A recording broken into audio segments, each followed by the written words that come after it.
ज्या ज्या शेतकऱ्यांना आपल्या शेतीत पाणी पाहायचं होतं, पानाड्याच्या माध्यमातून पाणी पाहायचं, नारळाच्या माध्यमातून पाणी पाहायचं, परंतु त्या क्षेत्रात सुद्धा तंत्रज्ञान एवढं विकसित झालं की यंत्राद्वारे पाणी पाहण्याची सोय झाली. आज आपण तोच धागा पकडून गंगाखेड येथील एका टोकवाडी अशा छोट्याशा खेडेगावात आलेलो आहोत, जिथं की यंत्राद्वारे पाणी शोधण्याचं काम चालतं. गंगाखेड येथील विजय मुंडे यांच्या माध्यमातून हे पाणी शोधण्याचं काम कशा पद्धतीत चालतं, पाणी अचूक शोधलं जातं का, त्यामध्ये किती सत्यता आहे, आज आपण पाहणार आहोत. महाराष्ट्रातील जे आपले शेतकरी, त्यांना परिचय सांगा तुमचा. नमस्कार, मी विजय वसंतराव मुंडे. आपण मशीनद्वारे जे पॉईंट चेक करतो, तर आपण जवळपास गंगाखेडहून 5 किलोमीटर टोकवाडी या गावात आलेलो आहेत आणि इथं प्रमोद तांदळे यांचं पाणी पॉईंट चेक करणार आहोत. आता एक गोष्ट आहे सर, की आपण तंत्रज्ञानाबद्दल जर बोलायचं म्हटलं तर मागच्या काही वर्षापासून मशीनद्वारे भूगर्भातील पाणी शोधण्याचं काम चालतं. अगदी प्रशासकीय लेवलला म्हणा किंवा तुमच्यासारखं खाजगी प्रतीत सुद्धा म्हणा. मग ह्या पाणी शोधण्याच्या प्रक्रियेमध्ये किती सत्यता आहे आणि हे शेतकऱ्यांनी पाहिलं पाहिजे का, त्याबद्दल काय म्हणणं आहे तुमचं? 100% सर. आता आपण जवळपास 5-6 वर्ष झालं मशीनद्वारे पॉईंट चेक करतो. तर जवळपास 95% सक्सेस रेट आहे. 100 मध्ये 4-5 पॉईंट होऊ शकतात, फेल जातात.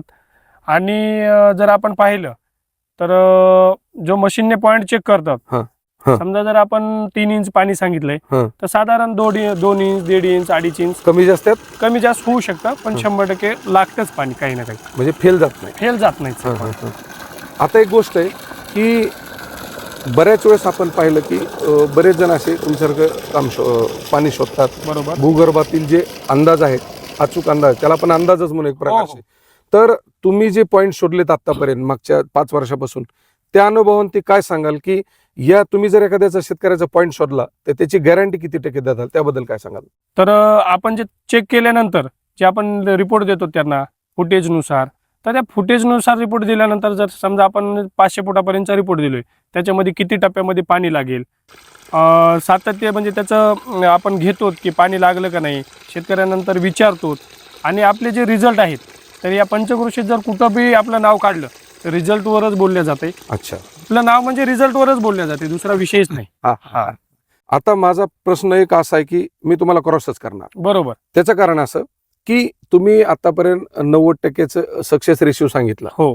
पण गृहीत धरा त्या उर्वरित 10% ती जी बोर फेल जाते किंवा आता इथून पुढे जी घेणार आहे त्यातलं जर बोर जर तुमच्या माध्यमातून पॉईंट पाहिला, तुम्ही त्याची गॅरंटी देणार का? की जगातला कुठलाही टॉप लेवलचा जरी डॉक्टर आणला तुम्ही, बरोबर, ऑपरेशन करते वेळेस ते फक्त त्याचं बेस्ट देण्याचा प्रयत्न करतो. 100% पेशंटची सुद्धा गॅरंटी घेत नाही. तर आपण आपलं 100% बेस्ट देण्याचा प्रयत्न करू. पण आता 100% तर कुठली गॅरंटी आपण देत नाही त्यांना.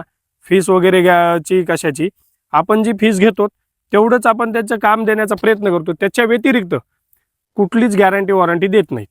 हा महत्वाचा मुद्दा आहे की कारण भरपूर असे जण आहेत की अशा यंत्राद्वारे, मशीनच्या द्वारे पाणी शोधण्याचं काम करतात.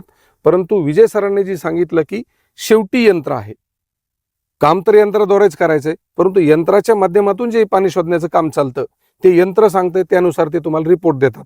तरी सुद्धा जर कमिटमेंट म्हणत असाल तर ते कुठलीही कमिटमेंट देत नाहीत का, तर शेवटी यंत्रावर त्यांचा विश्वास आहे. त्यामुळे या गोष्टी आपण प्रकर्षानं पाहिल्या पाहिजेत. आता सर्वसाधारण एक गोष्ट आहे की एक पॉईंट तुम्ही गंगाखेडमध्ये राहता. बरोबर. तुमचं जर पॉईंट घेण्याची जी फीस आहे ती कशा पद्धतीची आहे, किती अंतरावर किती फीस आहे, ते कसं चालतं महाराष्ट्रात? एक साधारण आम्ही एक फीस ठेवलेली आहे ठराविक. 6,000 रुपये फीस घेतो एका पॉईंटची. आणि ठराविक म्हणजे किलोमीटरचं 50 किलोमीटरच्या आतमध्ये 6,000 रुपये घेतो. बरं. आणि जर मल्टिपल पॉईंट असतील, 50 किलोमीटर पेक्षा जास्त दूर जायचंय, तिथे एक 4-5 पॉईंट असतील तर तीच फीस घेतो. आणि त्यापेक्षाही एका पॉईंटलाच जायचंय 100 किलोमीटर मध्ये, तर जे की किलोमीटरचं जे रेंज आहे त्यानुसार आम्ही ठराविक फीस घेतो.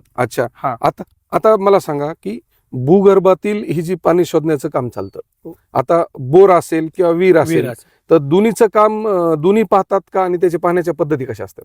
हो, पाहायला तर दोन्ही सेमच पाहतो. फक्त बोरचं पाणी फुटेज खोल असतं. 500 फुटापर्यंत बी बोर घेतो. आता लातूर साईडला जर गेलो तर 1400-1500 फूट पण बोर आहेत. 1500 फूट बोर घेतात? 100% सर. 1500 फूट? 1500 फूट नाही, 3,000 फूट बोर आहेत अरे बापरे. राजस्थानला जर गेले तर. अरे बापरे. पण आपल्या महाराष्ट्रामध्ये एक 1500 फुटापर्यंत बोर आहेत, 1000, 1100, 1500 पर्यंत आहेत. हा. तेच जर आपलं गंगाखेड परभणी एरियामध्ये पाहिलं तर एक 500, 600, 700 फुटापर्यंत बोर आहेत. आणि विहिरीचा जर विषय असेल तर विहिरीचा काय मल्टिपल पॉइंट आणि एक 100 फुटाच्या आतमध्येच रिपोर्ट आपल्याला त्यांना द्यावा लागतो. अच्छा. विहिरीची पाहण्याची पद्धत वेगळी असते आणि बोरची पाहण्याची वेगळी असते. तर त्या दोन्ही पद्धतीने आपण पाणी पाहतो. आता आपण या प्लॉटवर येताना आपण 2 जागेवर थांबलो होतो. बरोबर. एक बोर होतं की जे आता समोर स्क्रीनवर दिसतंय, हे पाणी वरून वाहतंय. बरोबर. हे तुम्ही पॉइंट कधी दिलता आणि ते कसं सांगितलं त्याबद्दल? जवळपास त्या पॉइंट म्हणजे मी ज्यावेळेस स्टार्ट केलं तर त्यावेळेसचा पॉइंट आहे तो.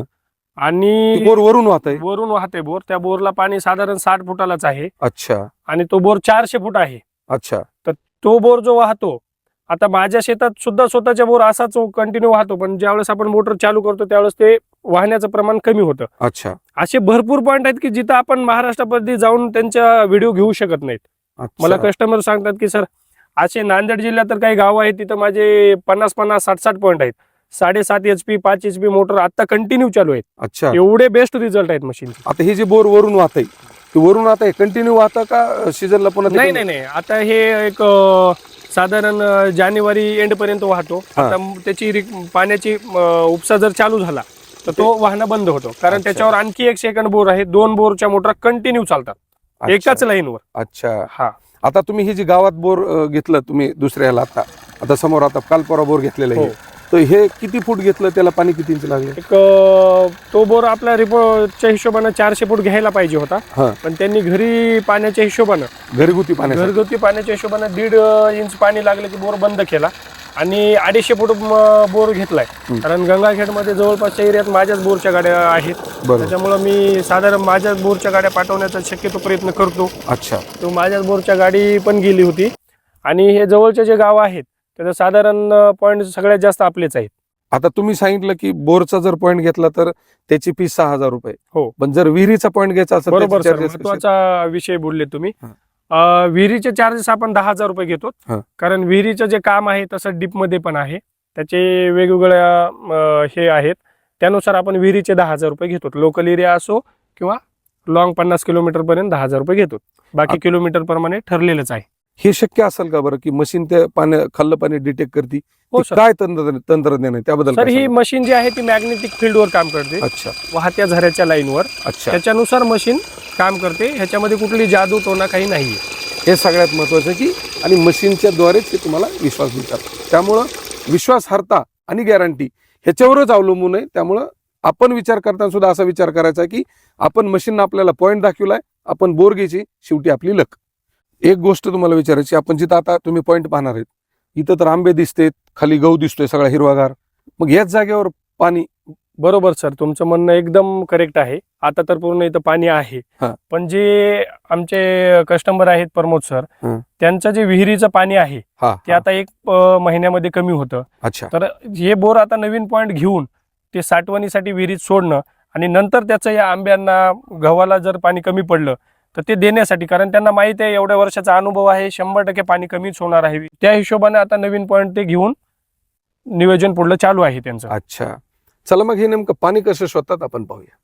हा जो पॉईंट मिळालेला आहे सर, तर आता हे आता गहू असल्यामुळे आपल्याला इथं दुसरं काही खून करता येणार नाही, तर आपण एखादी हे रोवून घेऊ, लाकूड रोवून घेऊ. आता हे सेंटरला ह्याच्या खाली एक्झॅक्ट पॉईंट आहे, म्हणजे जवळपास हा पॉईंट इथे येईल. अच्छा.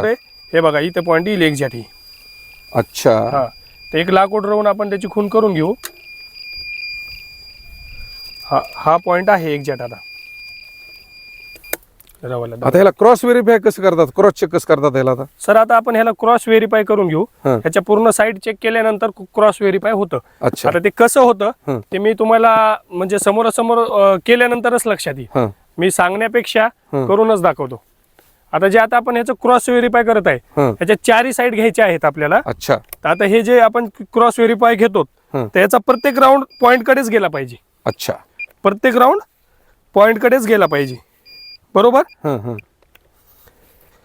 जवळपास आता आपण ह्याचं क्रॉस व्हेरीफाय चालू आहे आपलं. आता जो ही मशीन टर्न घेते प्रत्येक पॉईंट कडेच आपला टर्न गेला पाहिजे.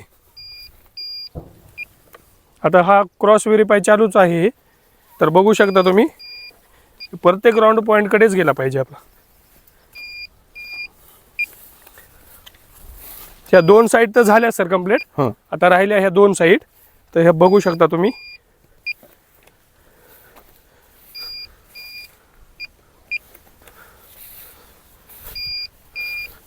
सर आता हे लास्ट आपण क्रॉस व्हेरीफाय केलेलंच आहे. चारी बाजून चेक करायचं. चारी बाजूने चेक केल्यानंतर क्रॉस व्हेरीफाय होतं. आणि आता आपण सेंटरला आलोत की तुमच्या लक्षात येईल मशीन पूर्ण राऊंड घ्यायला चालू करते. बरोबर सर. हे आहे सेंटर पॉईंट, एकदम एक्झॅक्ट पॉईंट आहे हा त्याच जागेवर. हा. अच्छा. चारी बाजून फिरला या जागेवर आलं की ती मशीन बिघणार. हो. अशा पद्धतीत प्रमोद सरांनी इथं जो हा पॉईंट घेतलाय, जेणेकरून त्यांचं फेब्रुवारीच्या नंतर नियोजन आहे. आता मुंडे सर, आपण पाणी बघण्याची पद्धत पाहिली, आपण पाण्याचा रेशिओ पाहिला, सगळ्या गोष्टी पाहिल्या. आतून बोलत बोलत म्हणला तुमच्याच बोरच्या मशीन आहेत, त्याबद्दल काय सांगाल, किंवा ज्यांना बोर घ्यायचे त्याबद्दल काय सांगाल शेतकऱ्यांना? सर हा जो गंगाखेड तालुका आहे परभणी जिल्ह्यामध्ये, तर शक्यतो आम्ही माझ्याकडे म्हणजे माझी स्वतःची एक गाडी आहे आणि दुसऱ्या चालण्यासाठी तामिळनाडू अन्नाच्या एक कमिशन बेसवर 3-4 गाड्या आहेत. अच्छा. एक ग्रुप बिझनेस टाइप एक बिझनेस उभा केलेला आहे. त्यानुसार शक्यतो माझ्या गाड्या परभणी जिल्ह्यात पाठवण्याचा आम्ही प्रयत्न करतो. शक्यतो परभणी जिल्ह्यामध्ये शक्यतो जिथपर्यंत पोहोच होईल तिथपर्यंत आपण चेक केलेल्या पॉइंटवर आपली गाडी पाठवण्याचा प्रयत्न करतो. अच्छा. हा. शेतकरी बांधवांनो, हे जे विकसित तंत्रज्ञान आहे, भूगर्भातील पाण्याचा अचूक अंदाज शोधणारं यंत्र, त्या माध्यमातून पाणी कसं शोधतात, त्याचे भूगर्भातील त्याचे सोर्स कसे एका जागी आणला जातात, किंवा 4-5 सोर्स मिळून एक सोर्स म्हणजे एक पॉईंट कसा शोधला जातो, आपण सविस्तर पाहिले. विजय मुंडे सरांना पाण्यासंदर्भात तुम्हाला बोलायचं असेल, बोर संदर्भात जे आपण बोर घेतो मशीन संदर्भात बोलायचं असेल, त्यांचा नंबर स्क्रीनवर आणि डिस्क्रिप्शनमध्ये दिला आहे, त्यांच्यावर फोन करायचा आहे आणि तुम्हाला सविस्तर माहिती घ्यायची. हे झालं पाणी बघण्याचं तंत्रज्ञान, डेमो आणि मुलाखत. शोध वार्ता टीमच्या वतीने तुम्हाला एक आग्रही विनंती आहे की हे तंत्रज्ञान काम कसं करतं आम्ही सांगण्याचा प्रयत्न केला आहे. तरी सुद्धा पॉईंट घेताना, बोर घेताना विजय सराबरोबर पूर्ण शहानिशा करा आणि मगच निर्णय घ्या. का? शोध वार्ता अशा कुठल्याही गोष्टीची जबाबदारी घेत नाही. चला, पुन्हा भेटू अशाच एका नवीन प्रेरणेसह. तोपर्यंत राम राम.